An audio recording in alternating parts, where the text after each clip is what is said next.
Welcome everyone, Sam Spataro here for another episode of Become Your Own Hero. And I'm going to call this Mental Health Saturdays. I want to discuss today what's going on in the US with that tragedy with that gentleman who got killed from the policeman. And so with all this uncertainty that was already going on with COVID-19, and now here we are right in the face of another catastrophe, portrayed all across all social media platforms and traditional media. And so here's what I want to leave you with today. If we can look in history, there's always going to be events that happen that hurt us.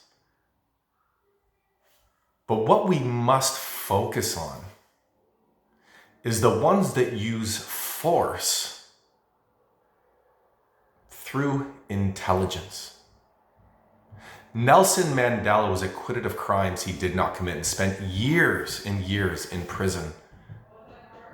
And just when he was released, he spoke to the press. And he said that anger and resentment is like drinking your own poison and expecting that your enemy is going to die. Look at Malcolm X. Look at Martin Luther King.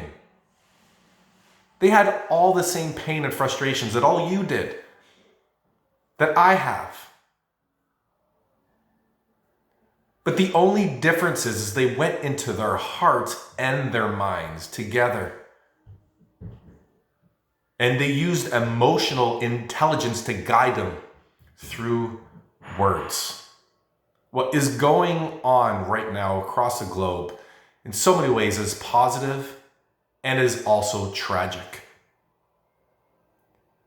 Most people, let me rephrase, a lot of people are taking out a lot of hardships on many policemen.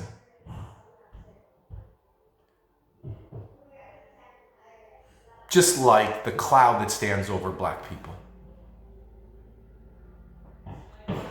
and many other races. Who also is paying the consequences of this sort of action? The people that own the stores, the people that are trying to protect their homes and their apartments, the people who will have died in vain of this man. Now, I know underlying everybody's intentions are always good, and they always are, no matter if you're a terrorist or part of the KKK, or part of a gang, or you're part of a mafia, you're just an ordinary person that doesn't have the ability to process emotions and self-regulate in a way that empowers you. It allows you to see things for what they are. And so today I ask you to become your own hero.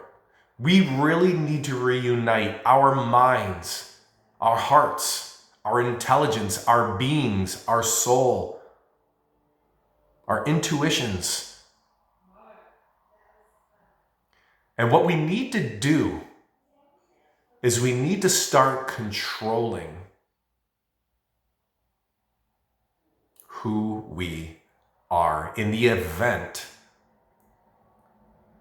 of the uncertainty and the things that unfold in our lives. We will always face crises. But the only thing that matters is the meaning that we give it. How are we going to play a role in it? What difference are we going to make? Going around destroying things and creating more hatred towards a person who did something, and then shaming all of them or making prejudice that all people of the police force are bad, or punishing all the people within that communities by looting and damaging their businesses and their homes.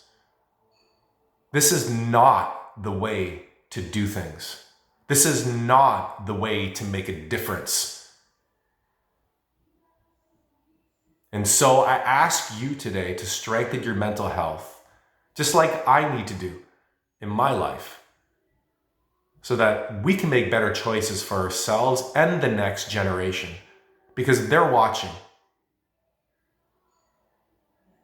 Your spouse is watching.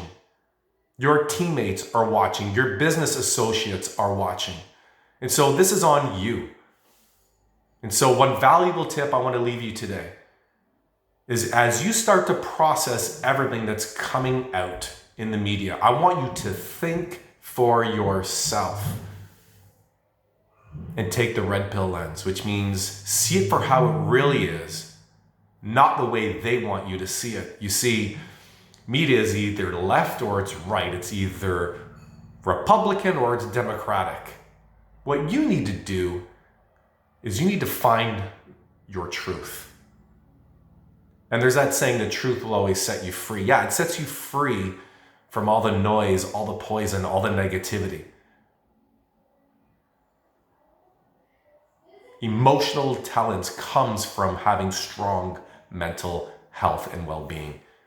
And that starts when you start to realize you have the power to control how you react by consciously choosing the right emotions and then connecting the right thoughts, and then by instilling the right actions that will make a difference in your life and in your community and in your family and for the next generation. You guys, we are in uncharted territories right now. There is so much economic uncertainty. There's uncertainty about whether the virus is going to come back, and how amazing is it that now we have another tragedy right after dealing with the crisis. What a great way to deflect from something that has poisoned our brains literally from all the garbage that was coming out of the media and instilling so much in fear in us. And here we are now with something else. The media's job is to connect with how you are wired. And that is to spew out garbage and to show you things in a way that will make you want to watch it. Your brain has a 70% negative bias. It's already pre-wired for that. Why? Your brain is wired to see what's wrong so it can protect you and keep you safe and out of harm's way. Well, now that you know that, you need to take your power back and not get controlled and manipulated by what's being brought out in front of you. And so today, I'm going to close in on this. I want to send lots of love out to the universe. I want to send it to myself because I too I've experienced so much uncertainty with everything that's going on with COVID and not being around family and friends and what to do, what not to do. How do you protect your kids? What's truth? What's not true? What's real? What isn't? What's going to come in the future? Is another wave going to come in the fall? What's going to happen from these riots? Is the city of Toronto going to experience the same thing? What does this look like on the other side of this? What's the next thing that could possibly happen? At the end of the day, none of this bullshit matters. The only thing that matters is, how do you see it? What are you going to focus on? What are you going to believe? And what impact will you have? Become your own hero today, guys. Please share this message. We need a lot of positive messages going right now to help people combat all this horrible, horrific negativity that's going on. And like I always tell my kids, and I'm going to tell you today, if you are going to dream today, guys, make sure you dream big and keep smiling.